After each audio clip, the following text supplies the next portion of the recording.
Si en el transcurso llegan a tener alguna pregunta, les pediría por favor nos apoyaran a ponerla en el chat y al final de la explicación nos vamos a ir a preguntas y respuestas.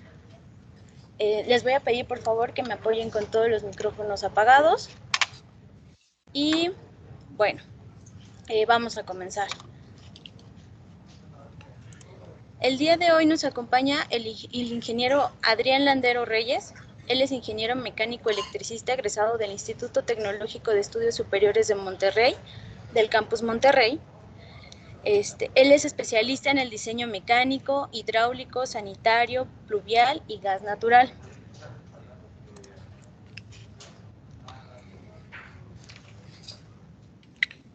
Les voy a platicar un poquito de lo que es la hidráulica, que es una tecnología que por medio de un líquido fluido puede transmitir la energía necesaria para mover o hacer funcionar un mecanismo. Como sustantivo, la idea de hidráulica puede usarse para aludir las técnicas, metodologías y recursos que nos permiten contener, guiar y aprovechar el agua.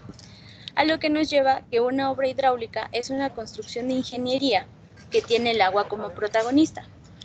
Pero le voy a ceder la palabra al experto, el ingeniero Adrián, para que nos apoye con el tema. Ingeniero. Muy bien. Sí, muchas gracias.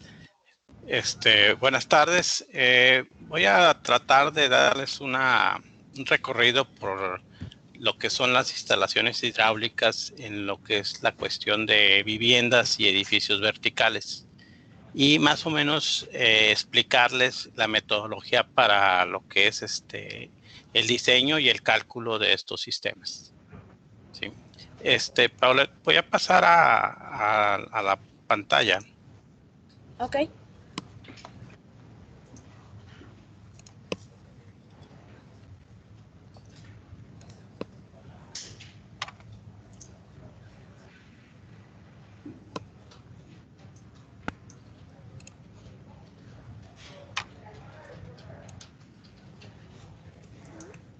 ¿Se ve la pantalla, Paula?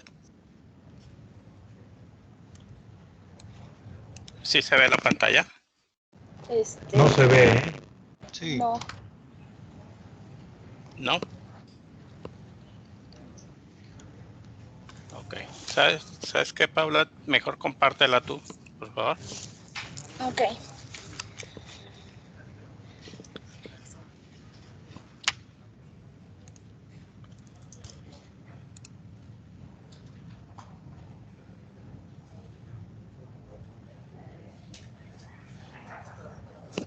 ¿Ahí ya ven mi pantalla? Sí, sí se ve la pantalla. Muy bien. Te voy diciendo, ¿no? Para que le vayas avanzando. Sí. Muy bien. Bueno, la parte de ingeniería mecánica hidráulica en lo que es el diseño de viviendas y edificios verticales se puede dividir en 4 partes. En lo que es la instalación hidráulica, sí, que básicamente es el manejo y el almacenamiento, el bombeo y todos los accesorios que se necesitan para suministrar agua a la vivienda y a los edificios verticales desde el punto de acometida o el punto de distribución del proveedor hacia el interior de la vivienda. Dentro de esa parte o puntos que tenemos que ver en la parte hidráulica existen los puntos importantes que son como la cisterna de agua potable. ¿Sí que es la siguiente? Una cisterna o tanque de almacenamiento es el equipo que se tiene o la infraestructura que se tiene para tener una reserva de agua y poder evitar la falta de agua en caso de una falta de suministro por parte del proveedor. Normalmente el diseño de estas cisternas tienen algunas normas que se deben de cumplir. Las cisternas pueden ser bajo tierra o pueden manejarse tanques que son sobre tierra. Estas cisternas normalmente deben de cumplir con ciertos requisitos como son entradas de hombre, ¿sí? Escaleras para acceso o mantenimiento que pueden ser de acero inoxidable para evitar que si ponemos escaleras de fierro y se oxidan puedan contaminar el agua. los cárcamos para la succión de las bombas. Las cisternas debe considerarse una cámara de aire para poder permitir que el agua almacenada tenga una cierta aireación, ¿sí? Y que permita el movimiento del agua. Y estas cisternas normalmente se llenan y se controla el nivel por medio de flotadores. El diseño de estas cisternas, cuando son enterradas, deben de cumplir también en no afectar la parte estructural del edificio o no tener afectaciones sobre la cimentación del edificio. Cada diseño de cisterna requiere el tener, el compartir responsabilidades con la parte estructural de la ingeniería del diseño del proyecto. La siguiente, por favor. Para poder calcular la capacidad de la cisterna, necesitamos primeramente nada saber cuál va a ser el consumo del proyecto, de la vivienda o del edificio. Para poder dimensionar este consumo, existen algunas tablas estadísticas que ya generan nuestro gobierno y que está basado en la cantidad de metros cuadrados, el tipo de edificación que se tiene y la cantidad de gente que va a habitar la vivienda o que se puede estimar que la va a habitar. En base a esa cantidad de metros cuadrados, personas y tipos, existen tablas donde nosotros podemos calcular la cantidad de litros necesarios por día y con eso poder sacar nosotros un consumo total del inmueble, ¿sí? en agua. Con esa capacidad de consumo, nosotros podemos calcular el volumen de la cisterna considerando los factores de reserva, como pueden ser 2 o 3 días. Normalmente el reglamento exige que sean 2 días de reserva del consumo diario de agua del proyecto. Entonces, ese es el primer paso, el tener la dimensión de la capacidad de almacenamiento del agua en esas cisternas. La siguiente, por favor. Una vez que tenemos ya esa capacidad de consumo, nosotros tenemos que dimensionar la acometida de agua que nos va a dar el proveedor. Al solicitar nosotros el servicio al proveedor o generar la solicitud de un contrato, pues parte de los requisitos que nos pide el proveedor es que le indiquemos el tipo de establecimiento o giro del establecimiento, si es comercial, residencial, hospitalario, ¿sí? Y el diámetro de la tubería que requiere para que ellos nos alimenten. Entonces, para poder nosotros dar ese dato de alimentación o de diámetro de la alimentación, con el consumo diario que calculamos, nosotros podemos calcular el diámetro de la tubería, siempre conservando o que no se exceda la velocidad del agua en la tubería. Normalmente en agua, la máxima velocidad que se le permite tener al agua en la tubería es de 3 metros por segundo. Los cálculos normalmente los manejamos a la mitad, que es 1.5 metros por segundo. Y también se debe de identificar el tiempo en el que se quiere recuperar el volumen total de esa cisterna. El ejemplo es, supongamos que tengo una cisterna de 1 metro cúbico, ¿sí? Y un día nos cortan el agua y no hay suministro. Entonces, consumo ese metro cúbico con la reserva que tengo y yo debo tener una acometida o una instalación de alimentación suficientemente grande o dimensionada para poder llenar esa cisterna en mínimo 12 horas o máximo 24 horas. Y con ese dato podemos calcular el diámetro de la acometida, que es el dato que tendríamos que dar nosotros para la contratación. La siguiente, por favor. Una vez que ya tenemos la alimentación del agua en la cisterna, pues tenemos que mandar nuestra agua a nuestra vivienda o a nuestro edificio vertical. Y para eso necesitamos un sistema hidroneumático, que es la que va a tomar el agua de la cisterna y lo va a bombear hasta el punto más lejano, ¿sí? Donde se requiera este agua. Vamos, hasta el último mueble sanitario que requiere agua. Y para poder dimensionar esos equipos, nosotros necesitamos saber las alturas del edificio o la máxima carga que va a tener el edificio y el consumo o la cantidad de muebles o muebles sanitarios que van a requerir que se alimenten. Es para el cálculo de estas bombas o de este sistema hidroneumático existen métodos. El más común es el método de Hunt, que en un momento más se los voy a explicar. La siguiente. Dentro de los equipos que se requieren para un sistema hidroneumático tenemos los tanques de expansión, que básicamente es un tanque que tiene dentro un globo de caucho que cuando se compra y se instala se calibra a la presión de operación del sistema. Entonces, cuando nosotros tenemos alguna variación en la presión o en el sistema de tuberías, este tanque nos permite mantener siempre la presión constante en el sistema y que no se pierda. Y le permite también al equipo parar para descansar, digamos, que los equipos cuando hay un bajo consumo y mantener siempre la presión constante en las tuberías.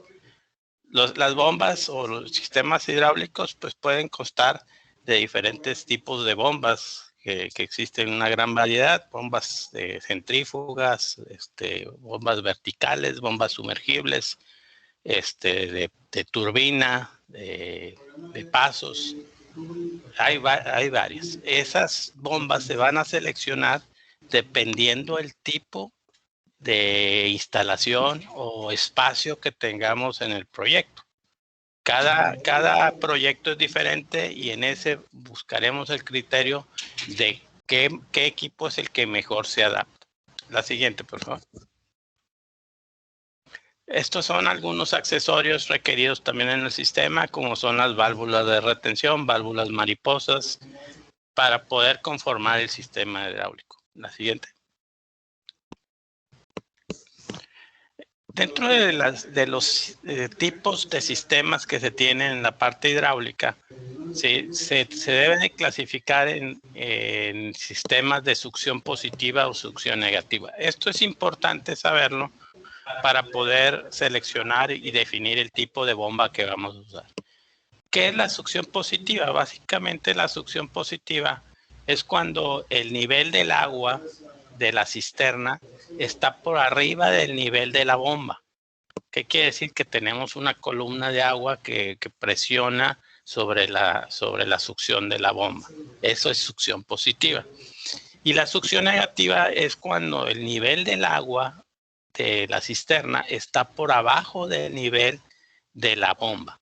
¿Qué quiere decir? Que el nivel del agua o el espejo del agua está por abajo del centro de la succión de la bomba. El tipo de succión que tengamos en nuestro sistema es importante definirlo porque es parte de la selección del tipo de sistema o del tipo de bomba que vamos a utilizar. Esta forma de succión positiva y negativa está derivada por el espacio que se tenga en el proyecto. Entonces, de un proyecto a otro varía. Se recomienda siempre manejar succión positiva porque requiere menos energía en la bomba. La siguiente. Una vez que tenemos ya la parte de succión, como les decía, tenemos que calcular nosotros lo que son las dimensiones o los requerimientos para cumplirse con el sistema hidráulico de bombas. ¿Qué datos nos pide para poder seleccionar las bombas? Básicamente nos pide el gasto total del proyecto, ¿sí? Que son los galones por minuto requeridos para suministrar el agua. Y nos pide la carga que básicamente es la carga estática, es la altura a la que voy a tener que bombear el agua, ¿sí? Para alimentar de agua el último mueble más lejano y más alto del proyecto, ¿sí? Como les decía, existen métodos que son los métodos de Hunter modificado, donde la cantidad de muebles o aparatos sanitarios que requieren agua se clasifican o se dimensionan en base a una unidad que le llamamos unidad mueble, que es una unidad que está basada en considerar el consumo de un lavabo privado, que equivale a 0.063 litros por segundo, ¿sí? O 0.094 litros por segundo, en ese rango, y eso se le llama una unidad mueble. Existen las tablas Hunter, donde a cada aparato sanitario o que requiere agua se le da un valor de unidad mueble. Una vez que se tiene la cuantificación de aparatos por el tipo de aparatos, vamos a decir, son tantos sanitarios privados, tantos lavabos, tantas regaderas, se suman esas unidades muebles y por medio de una tabla y una gráfica se puede calcular el consumo, ¿sí?, que se requiere, el galonaje que se requiere para poder alimentar esos aparatos, con la consideración de un factor de uso. Como ustedes saben, si yo tengo un edificio donde tengo 100 sanitarios y 50 regaderas y 50 lavabos, es muy poco probable que llegue a tener usando todos los aparatos al mismo tiempo. O sea, es prácticamente improbable que suceda eso. Entonces, si yo dimensionara mi sistema basado en el consumo máximo de la suma de todos mis equipos, pues me daría un sistema que con una bomba enorme, ¿sí?, y que a lo mejor nunca la voy a utilizar, no, nunca la voy a requerir. Y es por eso que existe en el método de Hunter el seleccionar el factor de uso, ¿sí?, de estas unidades, ¿sí? Entonces, eso nos baja, digamos, que la probabilidad de que el 100% se utilice. Y con esas tablas ya están cuantificadas y son las tablas con las que podemos usar ya considerando ese factor. Entonces, ¿qué quiero decir? Que a la hora que yo calculo mi total de muebles, me va a dar un galonaje máximo. Entrando a las tablas de Hunter, ahí me va a dar el galonaje que por estadísticas debe de surtirse, que normalmente va a ser más bajo que el máximo. Y ese nos da el factor de uso. La siguiente. Una vez que tenemos ya la distribución o tenemos el diseño, vamos a decir, del bombeo, ¿sí?, nosotros tenemos que distribuir el agua hasta el último punto. Esa distribución de agua la vamos a hacer a través de unas tuberías que le llamamos nosotros verticales, que es o principales, ¿verdad? En el caso de una vivienda de un piso, pues es principal. En el caso de viviendas de varios pisos, se le llaman vertical. Y esas son las tuberías principales que van a llevar el agua a todos los niveles y de las cuales en cada nivel sacaremos un disparo para alimentar todos los muebles que estén en ese nivel. Para poder dimensionar esas verticales, teniendo el consumo o el galonaje que se requiere en cada nivel, ¿sí?, vamos a ir dimensionando las tuberías por medio de una memoria de cálculo también. Se busca que en todas las unidades muebles se tenga un manejo de una presión, ¿sí?, para que el aparato pueda funcionar correctamente, una presión de 20 a 60 libras. Normalmente en esa presión están diseñados todos los aparatos como sanitarios, lavabos, válvulas, regaderas, para que operen eficientemente. Una presión de menos de 20 libras puede provocar que el aparato no funcione bien o no funcione. Una presión de más de 60 libras puede provocar que las válvulas o las regaderas sufran daño en sus empaques y empiecen a fallar o duren menos tiempo. Entonces, se busca siempre mantener ese rango de presión de operación en cada uno de los aparatos. Para poder lograr esto, ¿sí? Debido a que nosotros tenemos que calcular una bomba que me dé la presión suficiente para elevar el agua, entonces tendríamos que regular esa presión en cada nivel o en el nivel donde no cumplamos con esa presión. Si la presión es muy alta, voy a tener que regular esa presión a la baja por medio de válvulas reguladoras o estaciones de regulación. Les llamamos estaciones de regulación a las válvulas reguladoras con un respaldo para que si falla o si tengo que darle mantenimiento, tenga yo otra válvula que opere. A eso se le llama estación de regulación. Sí. La siguiente, por favor.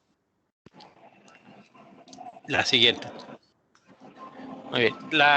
Dentro de las verticales, las líneas al final deben de traer un eliminador de aire, ¿sí? Que es precisamente para evitar que se tengan golpes de ariete o que tenga un mal funcionamiento de la tubería. Normalmente estas válvulas eliminadoras de aire se ponen en la parte más alta de la tubería vertical o de distribución. La siguiente, por favor. Bueno, este es un ejemplo de un diagrama hidráulico de un edificio típico. Lo presento meramente para que veamos todas las etapas, ¿no? Si ustedes pueden ver, al inicio tenemos un sistema que puede ser un sistema de suavización o filtros del agua y entran y se entra y se almacena el agua en la cisterna. De la cisterna tenemos nosotros un equipo de hidroneumático que consiste en sus bombas y en su tanque hidroneumático. Y tenemos las verticales que son las líneas de distribución, ¿sí? Y en cada uno de los niveles tenemos la distribución. Si ustedes se fijan, en el nivel 4, nosotros tenemos una estación de regulación. Ahí yo entro, regulo la presión y distribuyo en cada uno de los niveles, asegurando con esto que tengo la presión correcta para mis aparatos. En los niveles más altos, yo ya traigo la presión dentro del rango, entonces ya no necesito regular. ¿Por qué? Porque estoy dentro del rango de los 20 a 60 libras. Este es un ejemplo típico de un diagrama de distribución de agua fría. La siguiente, por favor. Muy bien. Para el agua caliente también existen varios sistemas. Para la generación del agua caliente se puede generar en dos sistemas. El sistema centralizado, que básicamente es tener equipos calentadores con la capacidad suficiente de generar el agua de todo el edificio y un sistema hidroneumático que permita distribuir el agua a todos los pisos o a todas las áreas, ¿sí? Estos calentadores normalmente operan con gas, que puede ser natural o LP, o con resistencias eléctricas. El otro sistema, que es un sistema individual, ¿sí? Que es básicamente el que todos conocemos, que son los boilers, ¿sí? Que básicamente es un aparato que te calienta en forma independiente tus requerimientos de tu vivienda. O sea, por ejemplo, un boiler, pues, normalmente cuando lo compras, te dicen, oye, pues este boiler tiene capacidad para dos servicios o 2 servicios y medio. ¿Qué quiere decir? Que tiene capacidad para suministrar agua caliente para una regadera y 2 lavabos. Entonces, básicamente es un aparato que ponemos en cada vivienda. En el caso de edificios o viviendas múltiples, se pone un boiler en cada departamento, en cada vivienda, con el tamaño suficiente para poder generar el agua de esa unidad o ese departamento. Las unidades, los sistemas centralizados básicamente son sistemas que se utilizan en edificios verticales donde existen muchos departamentos y muchos usuarios. Es más eficiente en el consumo de energía, pero implica más inversión. Muy bien, la siguiente. Para poder calcular el tamaño o el requerimiento del equipo que va a calentar el agua, nosotros normalmente hacemos una memoria de cálculo donde cuantificamos la cantidad de aparatos que requieren agua caliente, que básicamente, si ven en el ejemplo, tenemos regaderas, tarjas, lavabos públicos, lavabos privados, lavadoras, y nosotros cuantificamos la cantidad de aparatos que existe en la vivienda o en el edificio. Y existen tablas donde nosotros tenemos el consumo de esos aparatos con el consumo de agua caliente, que básicamente son los litros por hora. Con eso podemos nosotros calcular la cantidad de litros por hora de agua caliente que se requiere. Por medio de una memoria que maneja fórmulas, ¿sí? Nosotros podemos calcular la cantidad de energía para calentar esa cantidad de agua requerida. También utilizando factores de uso de los sistemas. El factor de uso, recordarán, es un porcentaje de la capacidad máxima requerida. ¿Por qué? Porque es muy difícil que se llegue a utilizar el 100% de toda la capacidad, porque sería muy difícil o casi imposible que coincida que todas las regaderas y todos los lavabos y todas las lavadoras están funcionando al mismo tiempo. Entonces, nosotros calculamos con esto la cantidad de energía, que esa energía la manejamos en BTUs por hora. Sí, y con esa capacidad ya podemos dimensionar un equipo o seleccionar un equipo. También podemos dimensionar la cantidad de almacenamiento de agua que puede tener, como en el caso de los boilers de depósito, donde dices, bueno, tengo un boiler de 40 galones. Sí, o sea, 40 galones es la capacidad de almacenamiento del agua en un tanque, un depósito. Cuando son sistemas más grandes, existen sistemas donde existen calentadores y se tienen tanques de almacenamiento de agua caliente. En la antigüedad eran sistemas muy comunes. Actualmente existen ya calentadores muy eficientes, sí, que son los famosos calentadores de condensación, que ya prácticamente son unos calentadores en línea que tienen la capacidad de calentar el agua de acuerdo a la demanda y en una forma que le pudiéramos llamar instantánea. Para dimensionar también estos calentadores tenemos que definir la temperatura del agua fría y también la temperatura del agua caliente que requerimos. La siguiente, por favor. Este es un diagrama también similar al de agua fría, pero este es un diagrama de agua caliente. Básicamente es tomar agua de la cisterna, ¿sí? El bombearla y pasarla a través de calentadores, que son los que les menciono. Pueden ser calentadores de condensación, calentadores en línea, y suministrar el agua a los diferentes niveles y a los diferentes usuarios o departamentos. En este tipo de sistemas donde tenemos varios niveles y varios usuarios y varios departamentos, como la distancia es grande y la coincidencia de consumo varía mucho. Sí, hay pisos donde a lo mejor yo no tengo un consumo de agua caliente, pero en otros sí. Entonces, en las horizontales o en los cabezales horizontales, puedo tener, si yo no tengo consumo, se me puede estancar el agua y puede perder temperatura.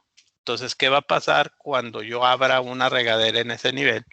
Pues el agua que me va a salir al principio me va a salir a una temperatura tibia o fría. Entonces, para evitar esa sensación o esa molestia de espera o derroche de agua, porque a la hora de abrir el agua caliente, pues dejamos tirar el agua hasta que sale caliente, ¿sí? Entonces, nosotros usamos un sistema de recirculación de agua, que básicamente es una tubería que regresa el agua fría, ¿sí? Y la vuelve a meter a los calentadores. ¿Cómo se regresa esa agua fría? Pues a través de válvulas termostáticas que sensan la temperatura del agua y cuando está fría abre y permite que recircule el agua. Y de esa manera siempre mantenemos una temperatura lista para su uso en cada uno de los niveles, aunque en un nivel tenga uso o en otro no tenga uso. A eso se le llama sistema de recirculación y también es un proceso o un paso más que se tiene que calcular y dimensionar. Básicamente se tiene que dimensionar el diámetro de la recirculación y existen bombas que recirculan el agua y las vuelven a meter a los calentadores. Entonces, esos también se tienen que dimensionar. ¿Sí, la siguiente? Muy bien. Eso es por la parte hidráulica. Ahora voy a platicar un poco de la parte sanitaria. ¿Sí? La parte sanitaria de una vivienda, un edificio, es todo las tuberías, infraestructuras o equipo que están del punto de conexión del municipio hacia el interior de la vivienda. ¿Qué quiere decir? Cuando nosotros compramos una casa o un edificio, hacemos un contrato normalmente con agua y drenaje, ¿verdad? Y agua y drenaje nos fija un punto donde yo voy a conectar la descarga total de mi vivienda al colector municipal al colector municipal. Entonces, a ese punto, nosotros le llamamos punto de conexión. Y lo que está hacia adentro de la vivienda es toda la instalación sanitaria que necesito dimensionar y calcular. Básicamente también para poder diseñar un sistema sanitario, nosotros tenemos que hacer la cuantificación de aparatos sanitarios o unidades muebles que se están utilizando. Y al igual que en la parte hidráulica tienen un valor, cada unidad mueble o cada aparato, y se le da un valor, ¿sí? Y con eso podemos nosotros sacar por medio de tablas la cantidad de descarga de agua que va a tener nuestro equipo, nuestro sistema. Dentro del diseño de un sistema sanitario, ¿sí? Está el dimensionar el total de la descarga municipal, porque es parte de lo que nos van a pedir cuando hagamos el contrato con agua y drenaje. Entonces, nosotros tenemos que hacer un diseño y una cuantificación para poder obtener la cantidad de litros por segundo que vamos a descargar en el municipio. La siguiente, por favor. Este es un ejemplo, digamos que de un diseño de descargas de diferentes aparatos. La siguiente, por favor. Sí.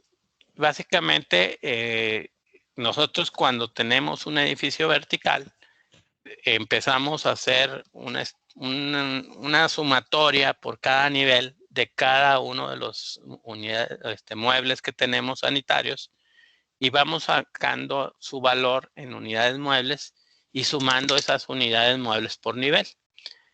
La suma de todas esas descargas se van conectando por medio de un colector que llega a una vertical que nos permite bajar todo el dren hasta la parte inferior del edificio o de la vivienda. Entonces, para poder dimensionar esas tuberías, existen tablas donde por la cantidad de unidades muebles que conectemos y por el tipo o la pendiente que le demos a la tubería, podemos cuantificar y seleccionar el diámetro de tubería que vamos a usar. Es el caso de estas tablas que estamos viendo, donde te indica el porcentaje de pendiente que debe de tener la tubería y el diámetro que se pueden manejar y la cantidad de unidades muebles o DFUs que le llamamos que se puede permitir en esas tuberías. Y de esa forma nosotros vamos armando nuestro sistema y dimensionando nuestras tuberías. La siguiente, por favor. Es un ejemplo del tipo de memoria de cálculos que hacemos nosotros en el caso de un edificio ya más grande donde se tienen pues muchos departamentos y varias verticales, ¿sí? En donde se va calculando por vertical y en cada una de las verticales se van poniendo los pisos que se van a conectar. Y en cada una de las columnas donde están los números equivale al tipo de mueble que se está conectando a esa columna y a ese colector, a esa vertical. Con eso obtenemos nosotros al final los diámetros de cada tubería. Estas son memorias que nosotros ya tenemos diseñadas y manejadas que nos facilitan el poder hacer el cálculo y dimensionamiento de un sistema sanitario. La siguiente, por favor. Es el caso de un diagrama esquemático de un sistema sanitario, donde tenemos básicamente descarga. La siguiente, por favor. Sí, la siguiente. Muy bien. Son ejemplos de detalles que son importantes considerar cuando se diseña un sistema, ¿no? Que básicamente lo que podemos ver es en el lado izquierdo, pues es cómo conectamos nosotros lo que son los lavabos, mijitorios, sanitarios y cómo tenemos nosotros nuestra vertical, que es el punto de conexión. Cada uno de esos tramos de conexión se tienen que dimensionar basado en el método que les expliqué de unidades muebles o de FEUs. Es uno de los puntos importantes también cuando son edificios ya altos o de más de 3 pisos, ¿sí? Se requiere en las verticales poner reductores de velocidad, que no es otra cosa más que hacer algunos codos o formar algunas curvas en la vertical para provocar que cuando esté bajando el fluido pierda velocidad y no tengamos una velocidad muy alta que esté fuera de lo permitido y que al momento de llegar a la parte más baja se tenga un golpe muy fuerte en la tubería que pueda dañar o desprender la tubería en la parte inferior. Entonces, estos reductores, ¿sí? Normalmente se ponen entre 3 a 5 pisos. Uno en cada bajada. La siguiente, por favor. Es importante también mencionar que dentro del sistema sanitario o el diseño del sistema sanitario, no debemos de olvidar que también llevamos el diseño de ventilación o del sistema de ventilas del sistema sanitario. ¿Qué es el sistema de ventilación? Básicamente es otro ramal de tuberías, ¿sí? que se conecta al sistema sanitario y que permite que el sistema sanitario tome aire, ¿sí? y no provoque obstrucciones. Cuando ustedes se acciona un sanitario, eso provoca un sifón que necesita tener aire en la tubería para que permita generar la descarga. Entonces, este sistema de ventilación nos ayuda con eso y también nos permite que los olores del sistema sanitario, ¿sí? Salgan hacia el exterior en un punto donde no afecte el ambiente y no huela. Entonces, normalmente los sistemas de ventilación tradicional se diseñan en vertical y su descarga o su punto de ventilación o su punto donde toma el aire es en las azoteas o en la parte más alta del edificio, ¿sí? Donde al final se tienen los famosos cuellos de ganso que a lo mejor por ahí en algunos edificios los han visto.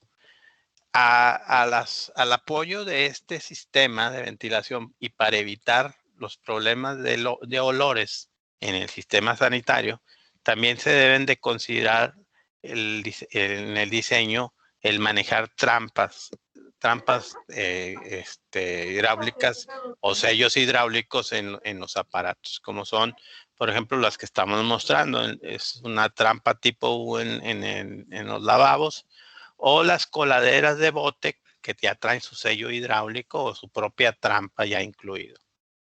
Es importante no olvidar el diseño de este sistema de ventilación. También el sistema de ventilación, para poderlo dimensionar, está basado en la cantidad de unidades muebles que se están conectando a cada circuito. La siguiente, por favor. Es básicamente lo que les estoy presentando aquí. Es una tabla que nosotros manejamos donde tenemos los diámetros de la tubería que se debe de usar en el sistema de ventilación y de acuerdo a la cantidad de unidades muebles que se estén conectando a la red sanitaria y a la red que está proponiéndose de ventilas. La siguiente, por favor. Son ejemplos que estoy mostrando. Si se fijan en la figura, podemos ver cómo conectamos nosotros sanitarios en diferentes niveles y cómo interconectamos nuestro sistema de ventilas. También el sistema de ventilas lleva su vertical, nada más que la vertical es hacia la azotea y el drenaje sanitario es hacia la parte inferior, que nos va a permitir ya encontrar la salida. Que aquí en la otra figura podemos ver un diagrama esquemático de cómo es un sistema sanitario en un edificio alto con diferentes niveles. Y lo que les mencionaba, las fotos muestran los famosos cuellos de ganso o las ventilas, ¿no? Que son los remates que normalmente vemos en las azoteas de los edificios. El diseño del sistema de ventilación al acople con el sistema sanitario tiene una serie de reglas que son importantes seguir para que el sistema funcione, que es parte también de las reglas que nosotros usamos para el diseño de estos sistemas. La siguiente, por favor. Estos son ejemplos también que podemos mostrar del tipo de sistemas. Existe también otro sistema de ventilación que no es muy usado en México porque pues nosotros tenemos algunas idiosincrasias en las que decimos es que toda la vida he usado este sistema, ¿por qué lo voy a cambiar? Actualmente existen sistemas como son los sistemas de ventilas o de válvulas que le llaman maxi o mini vent, que ese sistema lo que permite es eliminar la vertical de ventilación. ¿En qué consiste? Básicamente consiste en poner unas válvulas de aire en la red sanitaria que le va a permitir succionar el aire a esa red, el aire que requiera a través de esa válvula y que no le va a permitir salir los olores, porque es una válvula como pudiéramos imaginar, una válvula check. Succiona y permite la entrada de aire, pero no permite la salida de aire hacia el exterior.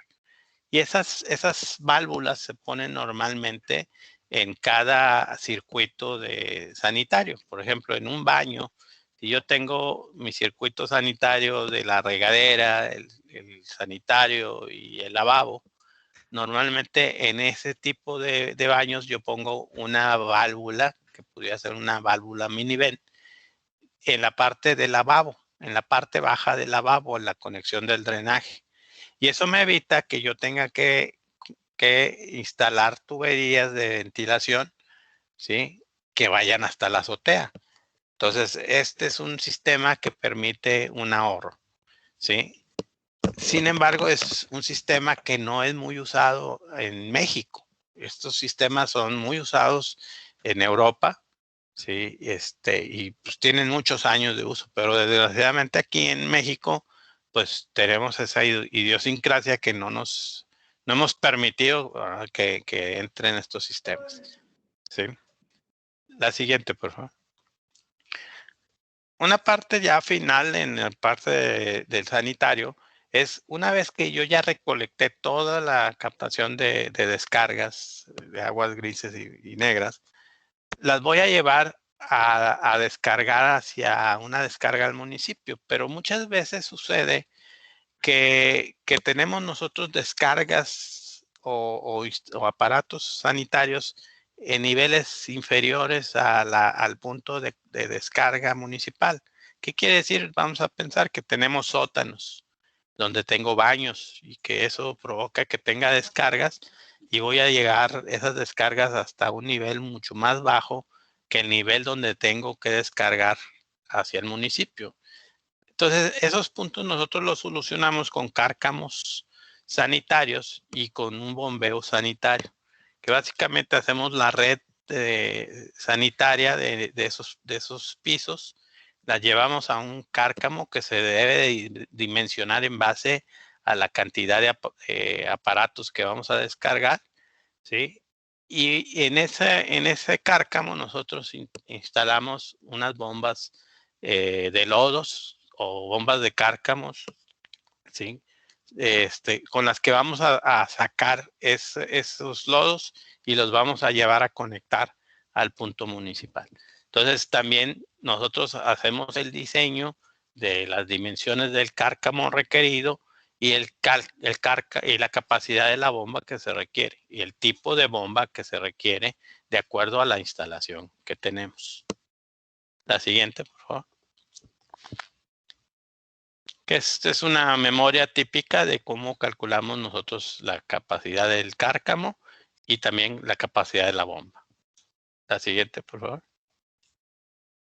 Es un ejemplo de la instalación de lo que les mencionaba. Al fondo están las bombas de lodos.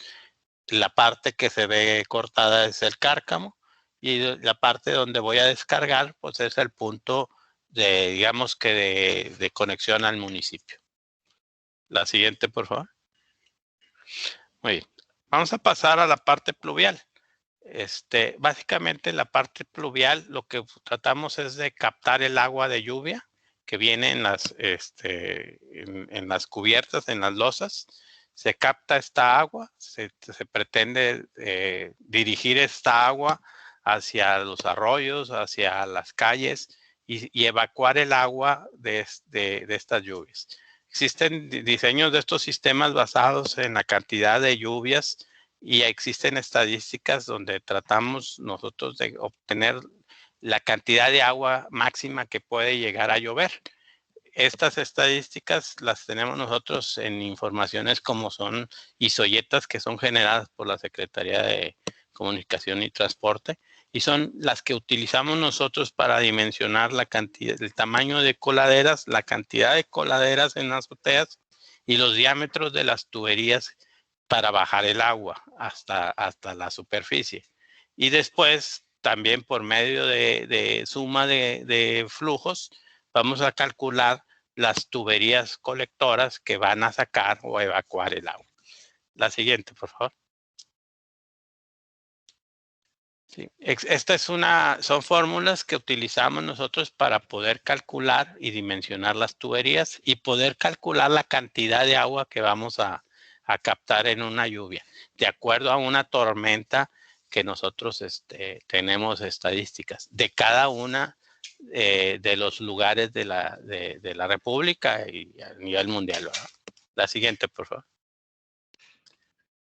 Es un ejemplo de lo que es la distribución de coladeras y cómo se diseña en base a las áreas. Normalmente ponemos una coladera para 100 metros cuadrados. No debe superar los 100 metros cuadrados una coladera. Y en base a las dimensiones de medida se dimensiona el diámetro de la coladera y los diámetros de las tuberías de bajada. La siguiente, por favor. Son tipos de coladeras que se manejan en la superficie y en donde se calcula la captación que tiene cada coladera. La siguiente, por favor. Esta es una memoria de cálculo donde nosotros hacemos el cálculo de cada una de las bajadas y después vamos sumando el flujo que tenemos en cada una y lo vamos sumando para ir formando los colectores ya en la parte inferior, e ir dimensionando y dando los diámetros de tuberías que nosotros estamos seleccionando y diseñando. La siguiente, por favor. Un diagrama pluvial típico, esquemático, para poder entender un sistema. Esto es parte también de la ingeniería que nosotros realizamos. La siguiente. Muy bien. De la parte de gas, el uso del gas en los edificios, pues existen dos tipos de gas que normalmente se usan para viviendas y edificios verticales. Es el gas LP y el gas natural. Depende de la zona y del servicio que se tenga en donde es el proyecto, es el tipo de gas que nosotros seleccionamos. El gas normalmente en una vivienda se utiliza pues para el uso de boilers o calentadores de agua, para el uso de estufas o secadoras de ropa. Entonces, en base a ese tipo de consumos, nosotros tenemos que dimensionar la distribución de las tuberías de la vivienda.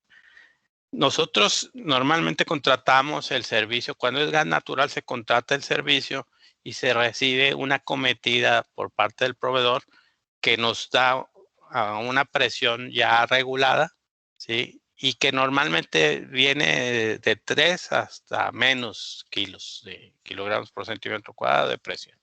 Nosotros recibimos eso en nuestra cometida, ahí lo mide para que nos cobren y tenemos una reguladora que nos regula la presión a presiones requeridas para nuestros aparatos de uso de gas. Parte de la ingeniería que nosotros hacemos es dimensionar las tuberías y la distribución del gas en base a materiales y en base a trayectorias y en base a normas específicas para poder cumplir con la distribución del gas en las viviendas. La siguiente, por favor. Son fórmulas que nosotros utilizamos para poder calcular el gasto o el consumo de gas en base a la cantidad y aparatos que tengamos en nuestra vivienda. Existen, cuando son viviendas verticales donde existen muchos departamentos, existen también los factores de uso o factores de servicio que se utilizan para dimensionar el consumo. La siguiente. Son más fórmulas que también utilizamos dentro y que depende de cada tipo de vivienda o de edificios. La siguiente. Este es un diagrama típico de un sistema de gas, de distribución de gas, donde tenemos la parte de la cometida del proveedor, ¿sí? Nuestra parte de medición y regulación y nuestra distribución hacia el interior de la vivienda. Este ejercicio de cálculo y diseño de gas en gas natural o en gas LP es similar. Lo único que varía es en la alimentación. Cuando es LP, pues obviamente en lugar de tenerlo conectado a un punto de acometida, normalmente tenemos nosotros tanques de almacenamiento que son los que llegan y nos llenan la pipa y con esos tanques nosotros distribuimos el gas hacia el interior. La siguiente. El tema de tener un tanque de LP también conlleva el tener una ingeniería bien hecha porque requiere una serie de medidas y accesorios que son requeridos para que se apruebe el uso de esos tanques. Este es un ejemplo de una memoria de cálculo de las que hacemos, donde pues calculamos nosotros los diámetros en base a caídas, en base a la distribución y en base a la cuantificación de aparatos que tenemos. La siguiente. Ejemplos, como les mencionaba, este es un ejemplo de una instalación de un tanque de LP en el que se tiene que tener el cuidado de cumplir con todas estas normas para que se autorice el uso. Es otro ejemplo donde viene la distribución, conexión hacia una cometida de gas natural de un proveedor. La siguiente. Ejemplos de medidores y reguladoras de cómo se instalan y cómo se conecta. Este tipo de instalaciones está bajo normas, ¿sí? Y se tienen que cumplir con reglamentos y con normas que son muy específicas. La siguiente. Por mi parte, pues es todo. Quisiera ver si hay alguna pregunta. Me comí un poco el tiempo de las preguntas, pero estoy a su disposición. Muchas gracias.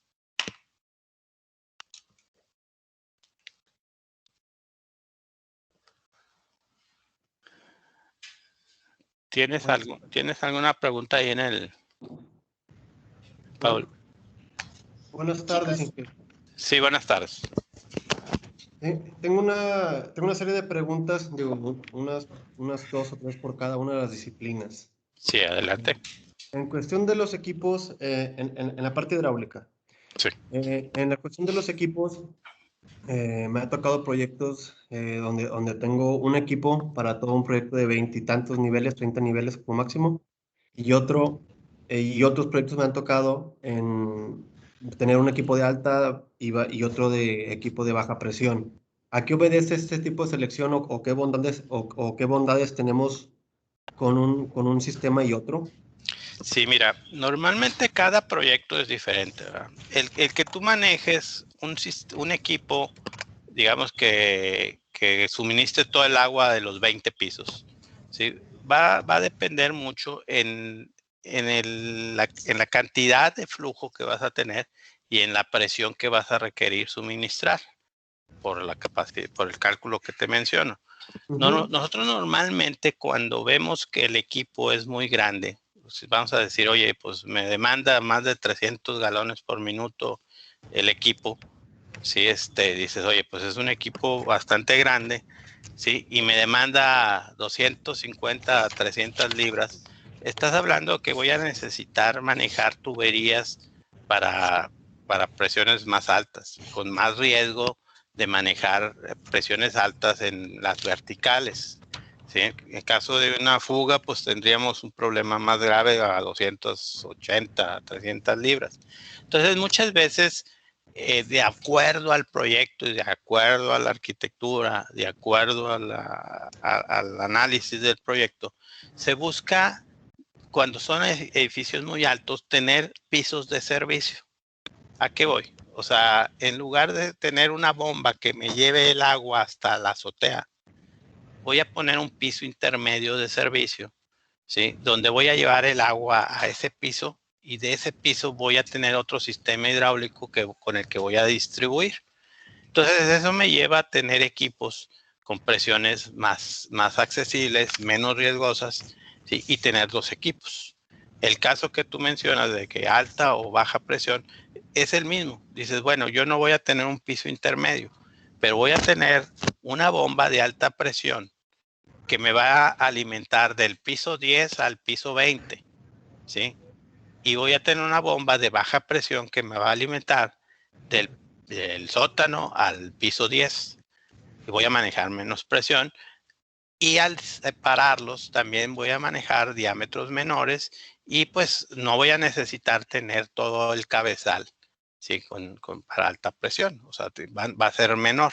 Entonces, va a variar dependiendo del proyecto y obviamente también de la disponibilidad del proyecto, porque el hablar siempre de un piso intermedio de servicios, pues cuando son pisos de viviendas que se van a vender, pues el constructor siempre lo que quiere es tener más área, ¿verdad? Entonces dice, oye, pues no voy a sacrificar un espacio para poner un tanque y una bomba. Se tiene que analizar el costo-beneficio de cada proyecto. Entonces te digo, no podemos generalizar ni dar una receta del diseño, porque va a depender de cada proyecto. Te digo, me he topado con proyectos donde de entrada el cliente me dice, oye, vas a tener pisos intermedios en tales pisos, pisos de servicio en tales pisos. Excelente, se facilita, manejas presiones más accesibles, equipos más económicos. Y me ha tocado también proyectos donde, oye, no, yo no te puedo dar ni un metro en los pisos intermedios. Lo pones en el sótano o lo pones en la azotea, pero en lo demás no te puedo dar ni 1 metro. Y entonces tienes que irte amoldando a las necesidades. Por eso te digo, no te puedo dar una receta, pero la razón es esa. Ok. Y en la cuestión sanitaria, Inge, así como comentaste es que en la parte hidráulica tenías en el método de Hunter unas tablas para que te diera el factor de uso, en el sanitario también se tienen. Sí, en el sanitario también se tiene. La cuantificación que se hace de las unidades muebles y DFUs de las descargas, al final también tienes un factor, ¿sí?, que te permite dimensionar las tuberías. Normalmente esos factores lo que te dan es el flujo promedio. Nosotros como diseñadores siempre debemos de tratar de diseñar al máximo, obviamente dentro de la medida de lo económico. En la parte hidráulica se ha visto que si tú diseñas con el máximo, pues vas a estar siempre con bombas enormes que nunca vas a utilizar. En la parte sanitaria sucede lo mismo, pero son factores mucho menores. Te puedo decir que del máximo de la capacidad total, en los factores de Hunter manejan hasta entre un 80 y un 85%. ¿Sí? Entonces, pues prácticamente estás al 100. En la parte del pluvial también sucede lo mismo, ¿verdad? Pero son criterios que existen ya en las metodologías de cálculo, ¿verdad? Ok. Y en la parte pluvial, ¿por qué considerar 100 metros cuadrados como máximo, Inge? Y esa es la medida para poder manejar coladeras de 6 pulgadas. Okay. La que normalmente usas o que tratas de usar son coladeras de 4 pulgadas y no es otra cosa más que por la estética, ¿sí?, arquitectónica. Una coladera de 6 pulgadas ya es más grande, si andas en las otras es más bromosa. Y si vas a masas de 100 metros cuadrados, caerías en coladeras de 8 pulgadas y ya son coladeras muy grandes y que también te van a provocar pues que tengas tuberías de descarga de 8 pulgadas que también te van a ocupar más espacio. Entonces, lo que decidimos es, vamos a dimensionar la cantidad de coladeras en 100 metros cuadrados, que es el máximo que te va a permitir tener con 6 pulgadas. Sí, lo que buscaríamos es 4 pulgadas. Como tú vas a diseñar las bajadas o la cantidad de coladeras, va a depender de ti la cantidad. Sí, pero básicamente es eso.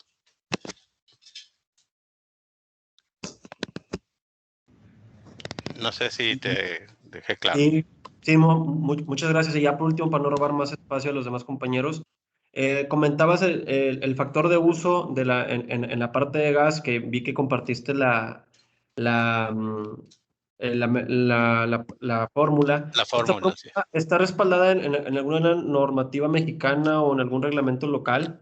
Sí, así es. Sí, tiene la norma mexicana, es la 003, creo.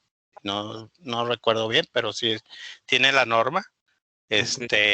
Y esas ecuaciones son ecuaciones que vienen también en los manuales de gas natural, ¿sí? Que básicamente, no te la expliqué a detalle porque ya andábamos un poquito a la carrera, pero básicamente lo que hace es que te dice, bueno, ¿sabes qué? Vas a sumar los 2 consumidores más grandes, ¿sí?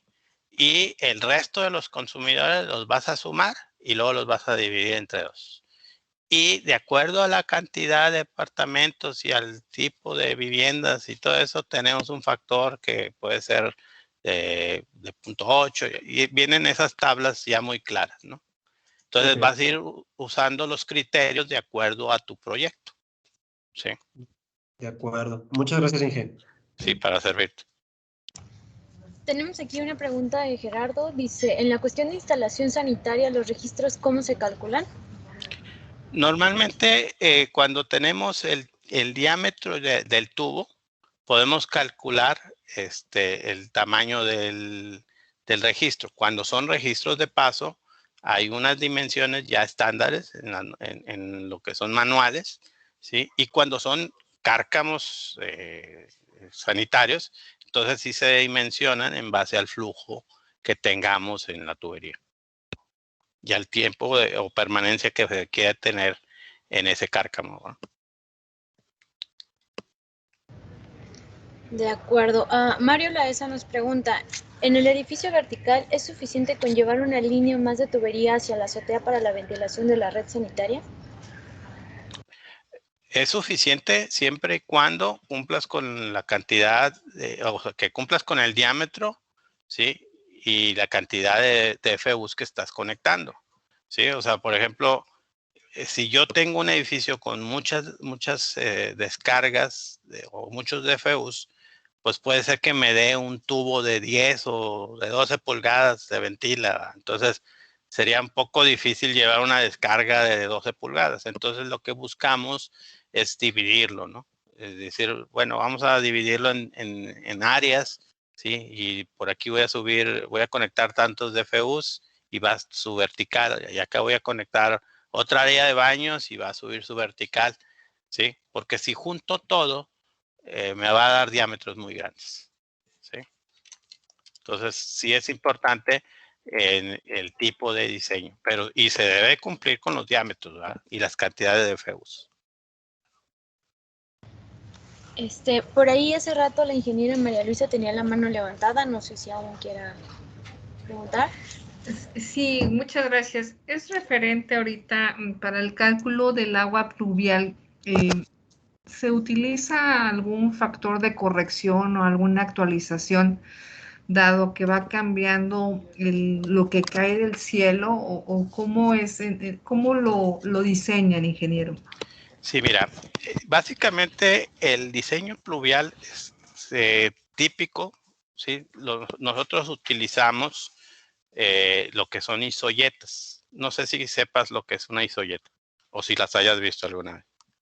No sé, ingeniero. Ok, bueno, mira, la Secretaría de Comunicación y Transporte generó o genera año con año lo que es una gráfica donde te dice la cantidad de agua por milímetros por hora, sí, que vas a tener en las ciertas zonas geográficas. O sea, por ejemplo, para Monterrey tenemos una isoyeta, para el DF tenemos otra, y tú ves esa gráfica y ves los valores de la zona. Por ejemplo, aquí viene a Nuevo León y dice Monterrey, pues son 220 milímetros, ¿sí? Por hora. Y esos datos están basados en una estadística de agua, una estadística que ha medido durante muchos años el gobierno, ¿sí? De todas las venidas que ha habido. Entonces, se van registrando cada año la cantidad de venidas. Por ejemplo, te pongo un ejemplo en Monterrey. En Monterrey, hasta antes del ciclón del Gilberto, teníamos unas isoyetas donde teníamos una cantidad de agua de venida, de la máxima venida, de 130. Después del ciclón, esa medida que daba la isoyeta subió a 240, o sea, casi al doble, ¿sí? Se ajustó la estadística de esto. Entonces, ese valor que tú entras a esas tablas y en esas tablas te dice, oye, si es una tormenta de 10 años y 10 minutos, debes de tomar este volumen de agua que va a caer. Oye, si es una tormenta de 50 años, 20 minutos, es esta cantidad de...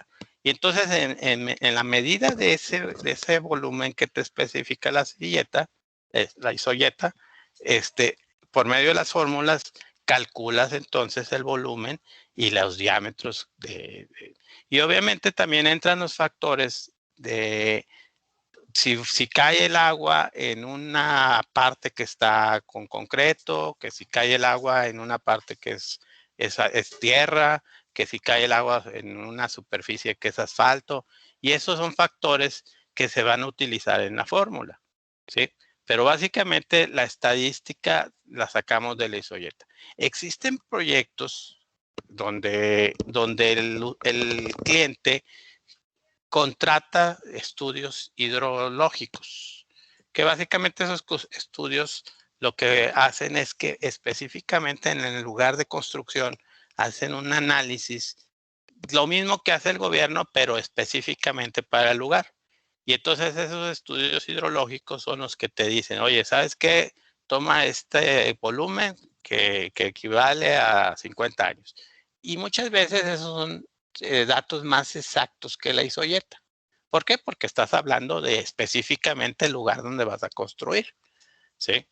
Pero bueno, obviamente eso lo obtienes pues pagando un estudio hidrológico. Obviamente el estudio hidrológico pues también te analiza lo que son los niveles freáticos del terreno, los deslices de agua, las aportaciones laterales de otros terrenos del agua y todo eso. Entonces, está basado en eso. Muy bien, ingeniero, le agradezco su respuesta. Sí, para saber. Chicos, ¿alguien más tiene alguna pregunta? Bueno, pues no nos queda más que agradecerles. Te agradecemos mucho, ingeniero Adrián, por este webinar, a todos ustedes que nos acompañaron, y esperamos que esta información pues les brinde mucha utilidad en sus actividades de día con día. Les recuerdo que DIPRO, con alta ingeniería al cuidado de su inversión, les ofrece proyectos de ingeniería hidráulica, eléctrica, contra incendios y especiales, así como HVAC. Les repito nuevamente mi nombre, soy Pauleta Amador, y si tienen algún tema que les gustaría que viéramos más adelante, ya tienen nuestros datos, y no olviden visitar nuestra página de internet www.dipro.com.mx. Les deseamos una magnífica tarde y en nombre de todo DIPRO les deseamos que la salud esté presente siempre en su hogar. Muchísimas gracias a todos. Gracias, hasta luego. Muchas gracias. Gracias, hasta luego. Gracias, buen día, hasta luego. Gracias.